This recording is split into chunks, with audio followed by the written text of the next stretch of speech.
Parkimet dyshe të automjeteve vijojnë të jenë një problem shqetësues në rrugët e qytetit të Shkodrës, një problematik që haset më shumë në stinën e verës, teksa ardhja e emigrantëve shton lëvizjen e automjeteve në qytet. Vetë qytetarët, sidomos ato që lëvizin me biçikleta, kërkojnë një ndërhyrje nga policia për vendosjen e rregullit dhe mos lejimin e parkimit të automjeteve në vende të pacaktuara.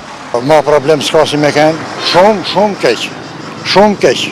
Të gjeni vend parkimi dikun, ja dyshe, treshe, ka me kalua, aso edhe tërkoarin, te ka dalë policia i bën dalin me shit. Policia s'kërkush, asë qajtë këtë kërkush, pas policia s'bashkia asë kërkush. Shumë problem, për ata bicikleta ka mësur të për tonë. Ashtë gjallë me rrezik, se këtë është me ikra. Ta venë paralel, kështë si blokojnë qytetarët.